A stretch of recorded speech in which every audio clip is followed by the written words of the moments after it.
یہ وہ کم عقل لوگ ہیں جو کہ مانتے ہیں کہ ان کا فزیکل جسم موجود ہے، پر اس کے ساتھ ساتھ ان کا کوئی سافٹ ویئر بھی موجود ہے جو کہ جسم کو چلا رہا ہے، یعنی کہ روح۔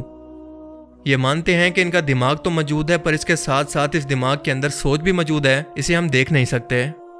یہ مانتے ہیں کہ گریوٹی بھی موجود ہے، الیکٹرو میگنیٹک فورس یا ریڈیشن وغیرہ سب موجود ہیں جو کہ ہمارے اس فزیکل ورلڈ کے اندر موجود ہیں، پر انہیں انسانی آنکھوں سے دیکھنا ممکن نہیں۔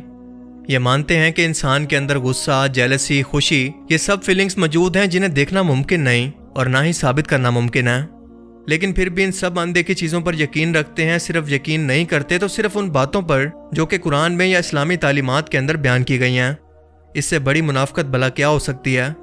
کیونکہ اگر ان کا سٹینڈرڈ ایک ہی ہے تو ان سب نہ نظر آنے والی چیزوں کا فزیکل وجود پہلے ثابت کریں اور اس کے بعد اس پر یقین رکھیں۔ اللہ نے اس دنیا کے اندر کچھ میٹا فزیکل قانون ایسے رکھے ہیں جنہیں نہ انسانی آنکھیں دیکھ سکتی ہیں اور نہ ہی انسانی دماغ سمجھ سکتے ہیں۔ اپنی فیلڈ میں ماہر شخص ہی اپنے پروفیشن کے بارے میں حقیقت بیان کر سکتا ہے، تو کیا اس رشین جادوگرنی کا انٹرویو یہ ثابت کرنے کے لیے کافی نہیں کہ نماز دن میں 5 مرتبہ کیوں فرض کی گئی؟ کیا اس لیے نہیں کہ انسان اپنے خالق کے مزید قریب ہو سکے، اور یہ نماز انسان کو بے حیائی، برائی سے روکے اور شیطانوں سے جو کہ گناہوں کے لیے انسانوں کے دلوں میں وسوسے ڈالتے ہیں ان سے بچا کر رکھے؟ اب سوال یہ بھی ہے کہ اگر اللہ چاہتا تو بنا کسی نماز کے بھی اپنے ماننے والے بندوں کو ان شیطانوں سے بچا سکتا تھا، تو پھر نماز کیوں فرض کی گئی؟ تو اس کا جواب ہمیں سورہ ہجر کی آیت 39 کے اندر ملتا ہے کہ جب شیطان نے اللہ کو چیلنج کیا اور اس نے کہا کہ پروردگار، جیسا تو نے مجھے رستے سے الگ کیا ہے، میں بھی زمین کے لوگوں کے لیے گناہوں کو ان کی نظروں میں آراستہ کر کے دکھاؤں گا اور ان سب کو بہکاؤں گا، لیکن ان میں جو تیرے مخلص بندے ہیں ان پر قابو پانا میرے لیے انتہائی مشکل ہے۔ کیا یہ قرآن کے وہی الفاظ نہیں جو کہ یہ جادوگرنی اپنے انٹرویو میں دہرا رہی ہے؟ اس کے بعد اللہ پاک مزید فرماتا ہے کہ مجھ تک پہنچنے کا یہی سیدھا راستہ ہے، جو میرے مخلص نیک بندے ہیں ان پر تجھے کوئی اختیار نہیں کہ تو ان کو گناہوں میں ڈال سکے، ہاں مگر گمراہوں میں سے لوگ تیرے پیچھے چل پڑیں گے اور ان سب کے وعدے کی جگہ جہنم ہے۔ یعنی شیطان کا یہ وعدہ تھا کہ وہ انسانوں کو قیامت تک اپنی شیطانی فوج سے بہکائے گا، اور اس کے بہکاوے میں وہی شخص آئے گا جو کہ ناپاکی، بے حیائی اور گناہوں میں ڈوبا رہے گا، پھر چاہے وہ مسلمان ہی کیوں نہ ہو۔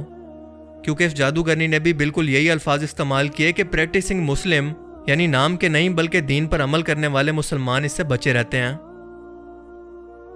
قرآن کریم میں ایک بار نہیں بلکہ اسی سے ملتے جلتے الفاظ سورہ الاعراف کی آیت 14 کے اندر کچھ اس طرح سے بیان ہوتے ہیں کہ اس نے یعنی شیطان نے اللہ سے کہا کہ مجھے اس دن تک کی مہلت عطا فرما جس دن لوگ قبروں سے اٹھائے جائیں گے، یعنی قیامت تک۔